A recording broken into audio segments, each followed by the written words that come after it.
സഭാപ്രസംഗി അധ്യായം 6. സൂര്യന് കീഴെ ഞാൻ കണ്ടിരിക്കുന്ന ഒരു തിന്മയുണ്ട്, അത് മനുഷ്യർക്ക് ഭാരമുള്ളതാകുന്നു. ദൈവം ഒരു മനുഷ്യന് ധനവും ഐശ്വര്യവും മാനവും നൽകുന്നു.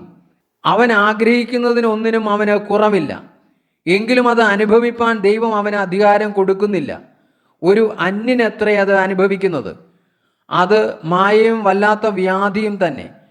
ഒരു മനുഷ്യൻ 100 മക്കളെ ജനിപ്പിക്കുകയും ഏറിയ സംവത്സരം ജീവിച്ച് ദീർഘായുസായിരിക്കുകയും ചെയ്തിട്ടും അവൻ നന്മ അനുഭവിച്ച് തൃപ്തനാകാതെയും ഒരു ശവസംസ്കാരം പ്രാപിക്കാതെയും പോയാൽ ഗർഭമലസിപ്പോയ പിണ്ഡം അവനേക്കാൾ നന്ന് എന്ന് ഞാൻ പറയുന്നു.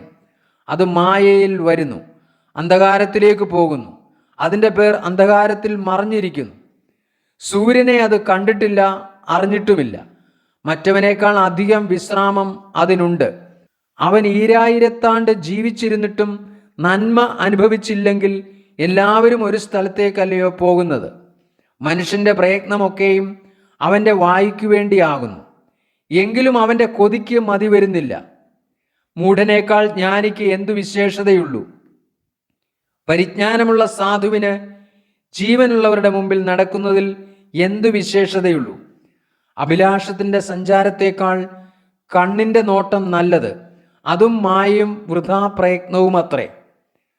ഒരുത്തൻ എന്തു തന്നെ ആയിരുന്നാലും അവന് പണ്ട് തന്നെ പേർ വിളിച്ചിരുന്നു. മനുഷ്യൻ എന്താകുമെന്ന് വിധിച്ചുമിരിക്കുന്നു.